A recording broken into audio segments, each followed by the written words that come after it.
The guns fell silent in Europe. It was May 1945. Victory parades marched through the streets and the air was filled with the jubilant cries of freedom. But not all celebrated with unbridled joy. A shadow lingered in Winston Churchill's heart, a shadow of doubt and uncertainty about the future. The Soviet bear, bloodied but not broken, now occupied vast swathes of Eastern Europe. Their presence was a stark reminder of the shifting balance of power. Their grip tightened on Poland, a nation close to Churchill's heart. The Polish people, who had suffered so much, were now under a new form of occupation. Trust eroded, replaced by a chilling fear. Stalin's ambitions seemed limitless, and his iron grip on Eastern Europe was unyielding. The Yalta Conference, meant to solidify peace, instead revealed the chasm between East and West. The agreements made there seemed fragile, and the unity of the Allies was fraying. Churchill saw the writing on the wall. He knew that the post-war world would be fraught with new dangers and challenges. The Soviets, emboldened by their victory, posed a new threat to a war-weary world. Their military strength was on full display and their ambitions were clear. Action was needed, drastic action. Thus, Operation Unthinkable was born. A plan conceived in the shadows, born out of desperation and fear. A plan as audacious as it was desperate. It called for a preemptive strike against the Soviet Union, a bold move to counter the growing threat. A preemptive strike against the Soviet Union. The goal was clear: to crush the Red Menace before it could engulf all of Europe in its grasp. A gamble to crush the Red Menace before it could engulf all of Europe. The stakes were high and the future of the free world hung in the balance. Whispers filled smoke-filled rooms. Maps were unfurled, plans scrutinized. Operation Unthinkable, a lightning strike through occupied Germany. Two main thrusts. One from Stettin to Bydgoszcz in the north, another from Leipzig to Breslau in the south. The goal: cripple the Red Army before it could react. The plan was bold, some would say reckless. Field Marshal Sir Alan Brooke, a seasoned veteran, voiced his concerns. Logistical nightmares, the risk of a wider, more devastating war. But the alternative, a Europe under the iron fist of Stalin, was unthinkable. The die was cast. On July 1st, 1945, the world held its breath. Operation Unthinkable was a go. A dawn broke over a tense Europe, the first light of day casting long shadows over a continent on the brink of chaos. The rumble of tanks shattered the fragile peace, their iron tracks carving a path of destruction through the serene countryside. Allied forces surged across the newly drawn borders, their movements swift and decisive, a testament to months of meticulous planning and preparation. The element of surprise was total, catching the enemy off guard and throwing their ranks into disarray. The Soviets, caught off guard, reeled from the unexpected assault, their initial shock giving way to a desperate scramble to mount a defense. In the north, British and Canadian armor spearheaded the attack, their tanks moving with relentless precision through the dense forests and open fields. They stormed towards Stettin, their advance swift and brutal, leaving a trail of devastation in their wake. Resistance was light, the defenders unprepared for the ferocity of the assault, retreating in the face of overwhelming force. The southern thrust, led by American forces, smashed through Czech defenses with unyielding force. Prague fell quickly, and Dresden was soon encircled, its fate sealed. But the Red Army, though surprised, was far from defeated. Their resolve hardened. They began to regroup and prepare for a counteroffensive. Elements of the 13th and 33rd Armies rallied, launching desperate counterattacks that turned the battlefield into a chaotic and deadly struggle. The initial victories, though significant, were just the first act in a deadly game of chess, where every move could mean the difference between triumph and disaster. The Soviets, masters of resilience, absorbed the initial shock. Then, the counterattack began. Marshal Georgy Zhukov, a brilliant strategist, took command. He unleashed the Red Army's full might. Waves of T-34 tanks surged forward, their numbers seemingly endless. From the Baltic to the Alps, the front ignited. Allied advances stalled. Logistical lines stretched thin, became vulnerable. The Soviets, fighting on familiar ground, used every advantage. Their knowledge of the terrain proved invaluable. They fought with the fury of a wounded bear, determined to drive the invaders back. As Section 5, the bear wounded. The initial Allied optimism faded. The Red Army, though bloodied, was unbroken.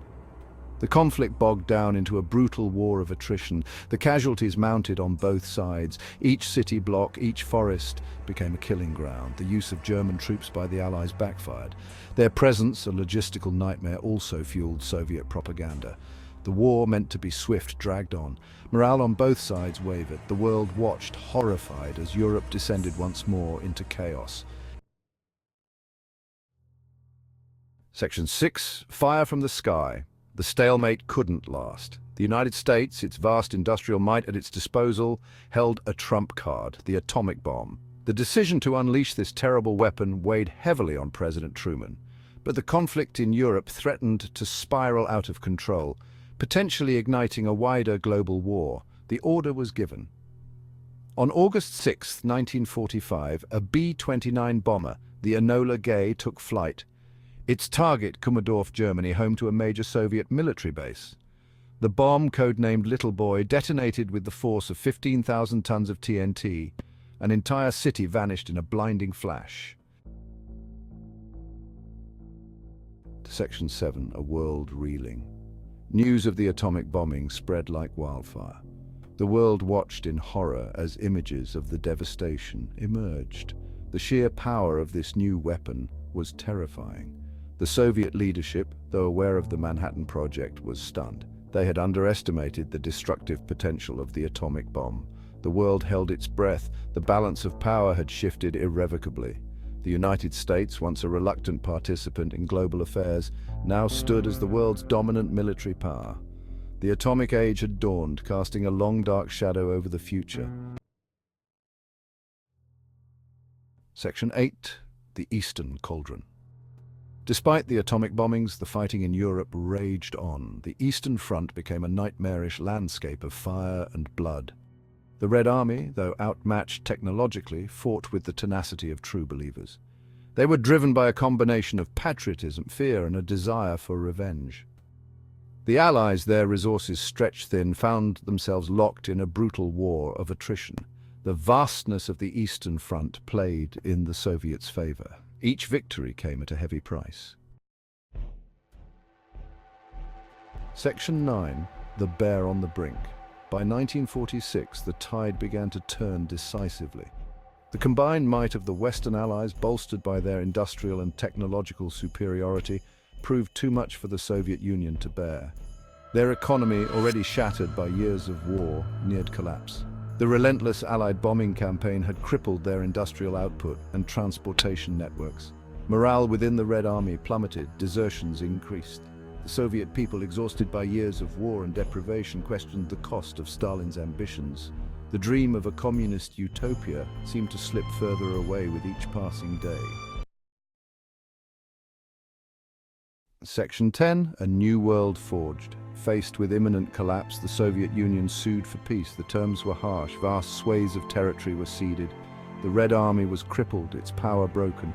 The Iron Curtain descended across Europe, dividing east from west. The United States, victorious but wary, emerged as the leader of the free world. But the victory came at a terrible cost. Millions lay dead. The world lived in fear of the atomic bomb's terrible power. A new conflict began. Not a clash of armies, but of ideologies. The Cold War, a shadow struggle between the United States and the Soviet Union. A world perpetually on the brink, haunted by the specter of nuclear annihilation. Section 11. Legacy of Ashes. Operation Unthinkable. A gamble born of fear and desperation had reshaped the world. Conceived in the shadow of World War II, it was a plan that reflected the anxieties of a world on the brink of a new kind of conflict. The Soviet Union, though contained, was not destroyed. It emerged from the ashes of war, resilient and determined, ready to assert its influence on the global stage. It would re-emerge as a superpower, its rivalry with the West defining a generation. The Cold War was not just a political struggle, but a battle for the hearts and minds of people around the world. The atomic bomb, a weapon of unimaginable power, hung over humanity's head like a Damoclean sword. Its presence was a constant reminder of the potential for total annihilation. The world had entered a new and uncertain era. Nations were rebuilding, but the specter of nuclear war loomed large, influencing every decision and every alliance. The age of ideological conflict, proxy wars, and the constant threat of nuclear Armageddon. From the jungles of Vietnam to the streets of Berlin, the world was a chessboard of superpower ambitions. The legacy of Operation Unthinkable was a world forever changed. A world where the balance of power was precarious and the stakes were higher than ever before. A world where the old rules no longer applied. The decolonization movement was reshaping continents, and new nations were emerging with their own aspirations and challenges. A world grappling with the consequences of its own destructive capacity. The environmental and human toll of war was becoming increasingly evident, prompting calls for change. A world where peace remained elusive, a fragile dream constantly threatened by the shadows of the past, yet amidst the tension there were glimmers of hope, as nations sought to find common ground and build a more stable future.